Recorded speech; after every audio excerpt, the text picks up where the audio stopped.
Hello नमस्ते सबैजनालाई। सन्चै आरामै हुनुहुन्छ होला। म पनि सन्चै आरामै छु। आज चाहिँ हामी 4 जना मिलेर चाहिँ साथीहरू मिलेर नेपाली रेस्टुरेन्ट जाँदैछौँ। आज एकदमै विशेष छ, दिन पनि रहेको छ। यो दिन किन विशेष छ भने नि आजको दिन चाहिँ नेपालमा होली पनि हो र आजकै दिन एकजना बहिनीको बर्थडे पनि परेको छ। त्यसैले एकदम विशेष रहेको छ। आज चाहिँ हामी 4 जना साथीहरू मिलेर अपार्टमेन्टबाट स्टेसनसम्म हिँड्दै रमाइलो गर्दै गयौँ। हाम्रो अपार्टमेन्टबाट स्टेसनसम्म जानुलाई चाहिँ 5 देखि 7 मिनेट लाग्छ हिँडेर। प्रायःजसो हामी साइकलमा जाने गर्थ्यौँ भने आज चाहिँ हामी हिँडेर गइरहेका थियौँ। यसरी कहिलेकाहीँ हिँड्नु पनि रमाइलो हुन्छ र हामी त धेरै पछि नै हिँडेको थियौँ साथीहरू मिलेर। यसरी हिँड्ने मौकै पाइरहेको थिएनौँ हामीले।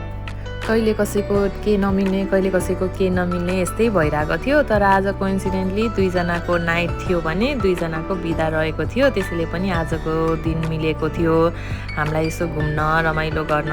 त्यही माथि होली र जन्मदिन पनि एकै दिनमा परेको थियो। त्यसले गर्दाखेरि पनि साह्रै नै उत्साहजनक भएको थियो हाम्रो।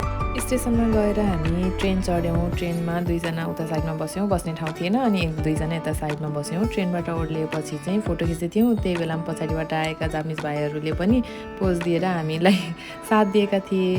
त्यो क्षण झन् रमाइलो र सम्झना लायक बन्यो। त्यसपछि हामी नेपाली रेस्टुरेन्टमा गयौँ। त्यहाँ पुगेर नेपालकै जस्तो वातावरण महसुस भयो।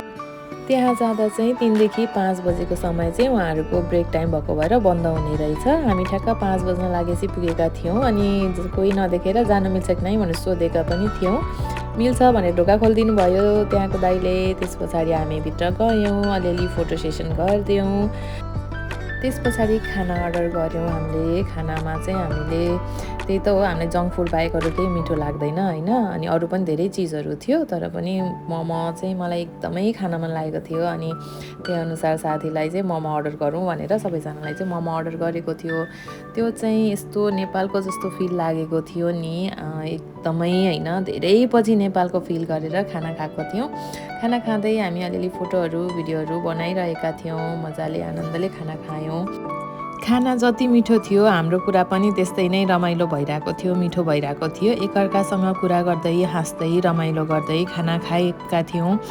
यसरी नै समय बितायौँ हामीले। पुरानो कुराहरूदेखि लिएर नयाँ कुराहरू सबै कुरा गऱ्यौँ। खाना खाइसकेर हामी चाहिँ घरतिर फर्किन थाल्यौँ। घर फर्किन लाग्दाखेरि चाहिँ अँध्यारो हुन थालिसकेको थियो।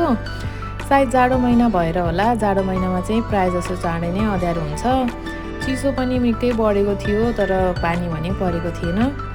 चिसो मौसममा घर कति बेला पुगो भइसक्यो हामीलाई चाहिँ। अनि हामी ट्रेन स्टेसनतिर लाग्यौँ। ट्रेन स्टेसनमा जाँदा चाहिँ ट्रेन आइपुगेको थिएन र एकैछिन कुर्यौँ र ट्रेन पनि आयो। हामी ट्रेनमा चढ्यौँ। त्यस पछाडि ट्रेनमा चढेर हामी सुरक्षित घरतिर लाग्यौँ। आजलाई चाहिँ यति नै साथीहरू।